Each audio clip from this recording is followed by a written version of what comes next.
ఇందులో రెండు పరిస్థితులు ఉంటాయి. మొదటిది ఏదైతే నా పైన పెట్టిన బాధ్యతని సక్రమంగా మొన్నటి వరకు బల్మూరి వెంకట్ అంటే ఒక ఆవేశపరుడు, కొన్ని సందర్భాల్లో ఆలోచించకుండా కూడా పోరాటం చేస్తుండే. లక్ష్యాన్ని పెట్టుకొని ఆ లక్ష్యం ఆశించలేమని తెలిసి కూడా దాన్ని కొట్లాడుతుండే. కానీ ఈ రోజు ఒక పెద్దల సభకి నన్ను పంపించడం జరిగింది. సో ఎంతో మంది మేధావులు, పెద్దలు ఏ రకంగా ఈ పిల్లగాడు అంటే వాళ్ళ దృష్టిలో నేను పిల్లగానే, ఈ పిల్లగాడు ఈ యువకుడు ఏ రకంగా మాట్లాడతాడు, ఏ రకంగా సబ్జెక్ట్ మాట్లాడతారు, అందులో చదువుకున్న వ్యక్తిని విద్య అంటే నేను ఆల్రెడీ డాక్టర్ ప్రొఫెషన్కి వెళ్ళి వచ్చినాను. అండ్ ఒక పాలిటిక్స్కి రావాలంటే అన్నిటికంటే ఎక్కువ హ్యూమిలియేషన్ అనుభవించే ప్రొఫెషన్ డాక్టర్స్ది. బీయింగ్ ఏ మెడికో, నేను పాలిటిక్స్లోకి వచ్చినప్పుడు నా కొలీగ్స్ తోటి ఎవరితోటన్నా నేను పాలిటిక్స్ అంటే మమ్మల్ని వెలేసినట్టు చూస్తారు. అంటే చదువు రాక ఏమి రాకపోతే రాజకీయాలు చేస్తారని ఒక పర్సెప్షన్ యువతలో ఉంటుంది. మీరు ఏ పిల్లగాని కూడా మీరు స్కూల్కి పోయి మీరు పెద్దగానికి ఏమైతే అంటే ఎవరు కూడా మీకు చెప్పరు. ఎమ్మెల్యే అయితే ఇదైతే లోకల్ బాడీస్ చేస్తాను ఎవరు చెప్పరు. డాక్టర్ అంటారు, ఇంజనీర్ అంటారు, ఐఏఎస్ అంటారు, ఇవన్నీ ప్రొఫెషన్స్ చెప్తారు. కానీ ఇక్కడ రేపటి తరం మర్చిపోతుంది ఏంటంటే ఇవన్నీ ప్రొఫెషన్స్ని తలరాతల్ని నిర్ణయించేది ఏంటంటే పాలిటిక్స్. ఆ పాలిటిక్స్లో యువత రాకపోవడం వలన తెలంగాణ రాష్ట్రం కానీ భారతదేశం కానీ డెవలపింగ్ కంట్రీ లెక్కనే ఇంకా మనం చెప్పుకుంటున్నాం, డెవలప్డ్ కంట్రీ అని చెప్పుకోలేకపోతున్నాము. సో దాన్ని ఉద్దేశించి ఏదైతే నా పైన పెట్టిన బాధ్యత ఇదొకటి, అంటే సక్రమంగా నా డ్యూటీని నేను నిర్వర్తించడం ఫస్ట్ ప్రయారిటీ. సెకండ్, మరికొంతమంది యువత అంటే ఒక సాధారణమైన మధ్య తరగతి కుటుంబంలోకి వెళ్ళి, సరే ఏమీ లేక కాదు, నాది నాకు తిని నాది నాకు ఉండే సెల్ఫ్ సఫిషియెంట్ ఉన్న ఒక ఫ్యామిలీలోకి వెళ్ళి పొలిటికల్ బ్యాక్గ్రౌండ్ లేకుండా చిన్నతనంలో మా తండ్రిని నేను కోల్పోయినా, ఒక సింగిల్ పేరెంట్ నన్ను పెంచి, మా మదర్ నన్ను పెంచి ఈ రోజు ఈ స్థాయికి, ఎందుకంటే పెంచినప్పుడు ఏంటంటే వద్దు పాలిటిక్స్ లోకి పోతే లైఫ్ స్పాయిల్ అవుతుంది, వాళ్ళ కొడుకు జీవితాన్ని ఖరాబ్ చేస్తుంది తల్లి అని అనేక మాటలు మా తల్లిని అంటున్నప్పుడు నేను విన్నా.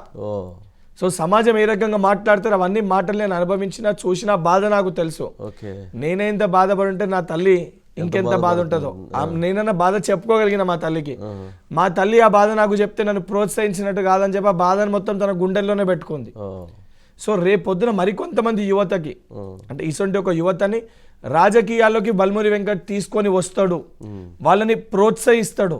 బల్మూరి వెంకట్ ఎప్పుడు కూడా ఒక రాజకీయ నాయకుని లెక్క కాకుండా ఒక విద్యార్థి నాయకుని లెక్కనే ఇంకొక 10 సంవత్సరాలు మరికొంతమంది విద్యార్థి నాయకులను తయారు చేస్తారనే ఉద్దేశంతో రేవంత్ రెడ్డి గారు, రాహుల్ గాంధీ గారు ఒక విజన్ తోటి నన్ను తీసుకొచ్చారు. 100% వారు పెట్టిన విజన్ ప్రకారము రేపు పొద్దున ఏదైతే లోకల్ బాడీస్ కానీ, కార్పొరేషన్ ఎలక్షన్స్ కానీ, కార్పొరేటర్ కానీ, లేకపోతే నామినేటెడ్ పదవులలో వీలైనంత వరకు యూత్ నా వాయిస్ని వినిపించి యువతని తీసుకొచ్చి ఒక ప్రయత్నం చేస్తాను. ఎందుకంటే ప్రతి ఏజ్ గ్రూప్ పాలిటిక్స్లో ఉండాలి.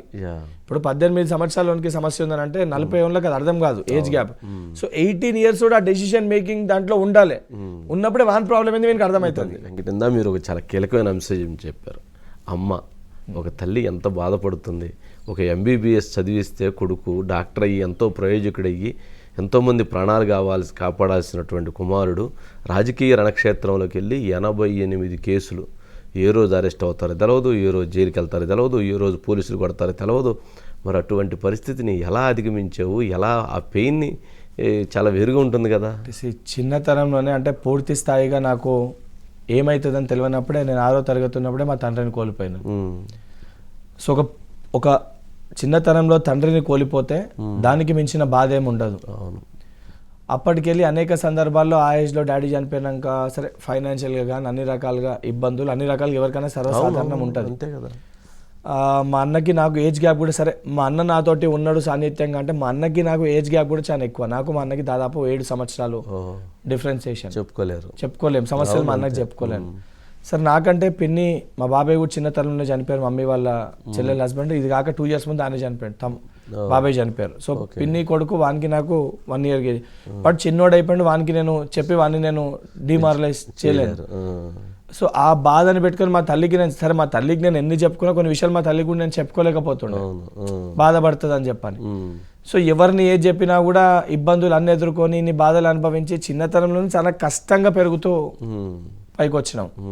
సరే ఎన్ని విధాలుగా తల్లి 100% అన్ని పెట్టినా కూడా సింగిల్ పేరెంట్ ఉన్నప్పుడు ఆ బాధ 100% ఉంటుంది, అంటే చూస్తున్నప్పుడు అవన్నీ.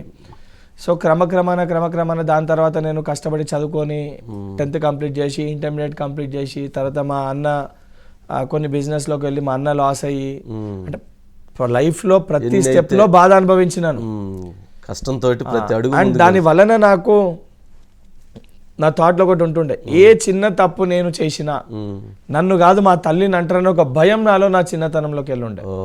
నేను పబ్స్కి వెళ్ళాను, బార్లకు పోను, నేను కనీసం ఈ రోజు అటు వరకు బ్రీజర్ కూడా టేస్ట్ చేయలే, ఎటువంటి అలవాట్ల దగ్గర కూడా వెళ్ళాను. ఎందుకంటే అదేదో నేనేదో ఉన్నానుగా, నేను ఏ తప్పు చేసినా రేపు పొద్దున మా తల్లి నన్ను చక్కగా పెంచలేదని అంటారు, మా తల్లికి మాట తీసుకురావద్దని నాకు చిన్నతనంకి నేను ఒక లైన్ తీసుకుంటుండే. అండ్ నా స్వభావం ఎట్లా అంటే నేను తప్పు చేసిన ఏదైనా బాధ అనుభవించినా నేను 10 మంది ముందు ఒప్పుకుంటా, తప్పు చేశాను, నేను తప్పు చేస్తాను ఒప్పుకుంటా. ఓకే.